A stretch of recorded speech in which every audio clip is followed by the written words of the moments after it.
सवाल यह है कि बिहार में ऐसा कौन नई परिस्थिति पैदा हुई कि लगातार खासतौर से छात्रों का जो मूवमेंट था, जेनजी आंदोलन था, उसमें पुलिस फायरिंग की, सीधे बच्चों को गोली लगी। सिवान एक बड़ी घटना थी, उससे 2 दिन पहले जहानाबाद में भी गोली चलाया गया था, हवाई फायरिंग हुई थी।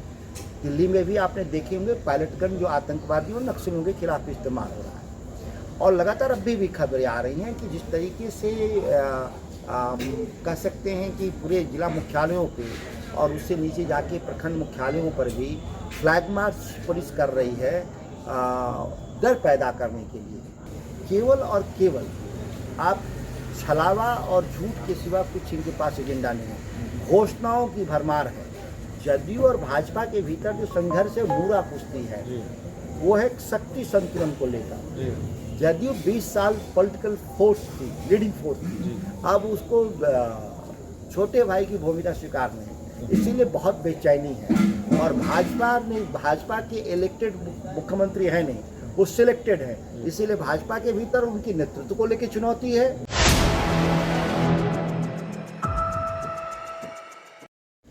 नमस्कार, आप देख रहे हैं 4 PM और मैं हूं अभिषेक मिश्रा।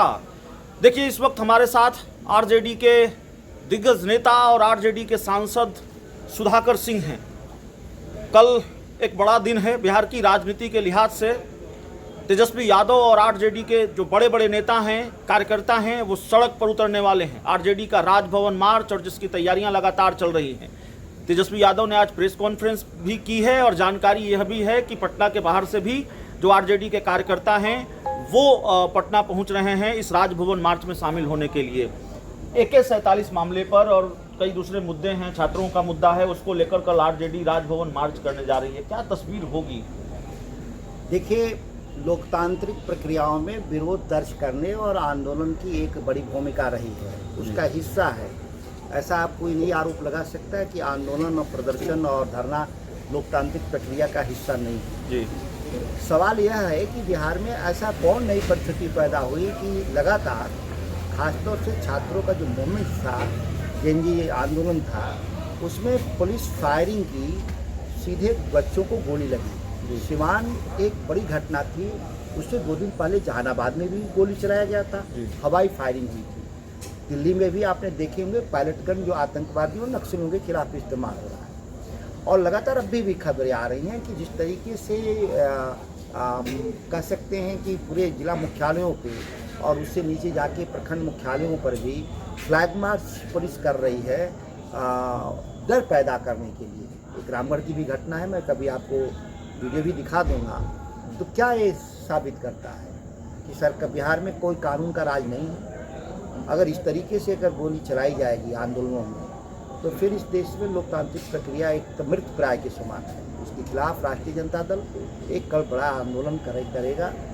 पार्टी कार्यालय से लेकर राजभवन मार्च होगा। बिहार भर से कार्यकर्ता आ रहे हैं हजारों की तादाद में, और यह निर्णय होगा कि लोकतांत्रिक तरीके से सरकार चलेगी या लाठी गोली से सरकार चलेगी। एक आंदोलन TRE-4 के अभ्यर्थियों का भी चल रहा है पटना के गर्दनीबाग धरना स्थल पर, और उन अभ्यर्थियों को तेजस्वी यादव का साथ मिला है, आरजेडी का साथ मिला है।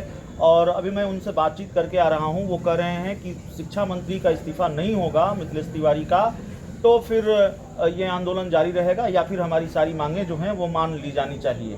देखिए, तेजस्वी यादव जो राष्ट्रीय जनता दल ने ही तो बिहार में शिक्षकों को सम्मान दिलवाया, और केवल बिहार ने देश के इतिहास में 5 लाख शिक्षकों का 17 महीने के भीतर नियुक्ति की पूरी प्रक्रिया पूरी करना, TRE-1, TRE-2, TRE-3 आप देखेंगे। और आज 4 आया ही नहीं लोग से। हमारी सरकार गए हुए करीब 3 साल से 3.5 साल से ऊपर हो गया। लगातार केवल बहानेबाजी के सिवा कुछ नहीं है। सीटों की संख्या लगातार कभी ऊंची न कभी कम बेसी कर रहे हैं लोग, और परिणाम क्या है सामने कि ना इनसे रोस्टर बन पा रहा है, न वैकेंसीज, और लगातार केवल शिक्षकों को टारगेट कर रहे हैं लोग, तबाह कर रहे हैं। पूरे बिहार की हालत बहुत बदतर है। शिक्षा व्यवस्था सहित अन्य विभागों का भी यही हाल है, लेकिन आप जिससे एक रोस्टर नहीं बन पा रहा है शिक्षकों का, बहाना यही है ना, रोस्टर नहीं बना, तो अब इससे ज़्यादा दुर्भाग्यपूर्ण क्या स्थिति होगी? एक सवाल ये है कि चूँकि आपकी छवि ऐसी है, आपका रेपुटेशन ऐसा है कि आप कोई बयान देने के लिए नहीं देते हैं, आपके बयानों की अपनी गंभीरता होती है, कोई राजनीतिक बयान ऐसे ही नहीं दे देते। इसलिए आपसे ये सवाल पूछने का मेरा अपना लालच भी है पत्रकार के तौर पर। भारतीय जनता पार्टी और जनता दल यूनाइटेड दोनों के बीच इस बात का शोर शराबा बड़ा है राजनीतिक गलियारों में कि सब कुछ ठीक नहीं है। कई घटनाक्रम हैं, उनको गिनाएं तो बात लंबी हो जाएगी।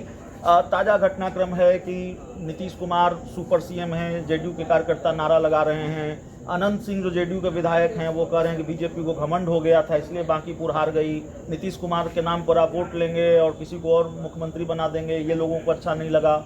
नीतीश कुमार यात्रा पर निकलने वाले हैं, क्या देख रहे हैं?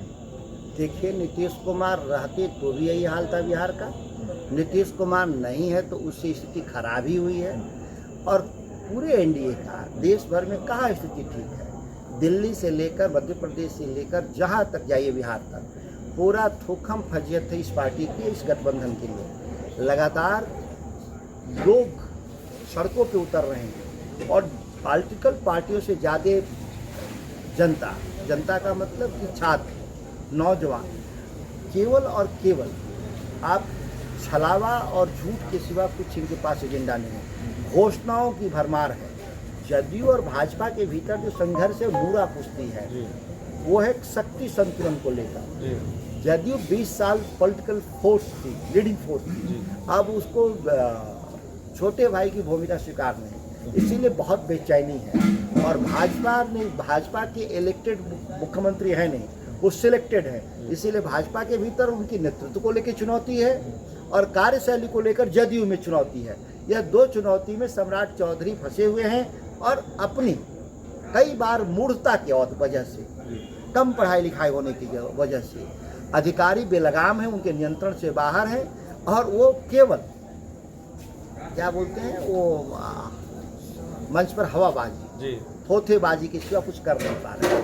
नहीं तो फिर अगर ये स्थिति है, आप कह रहे हैं नूरा कुश्ती ही है, तो फिर इस नूरा कुश्ती की परिणति क्या होगी? क्या आप उस स्थिति तक मामला जाते देख रहे हैं कि जेडीयू अलग हो जाए?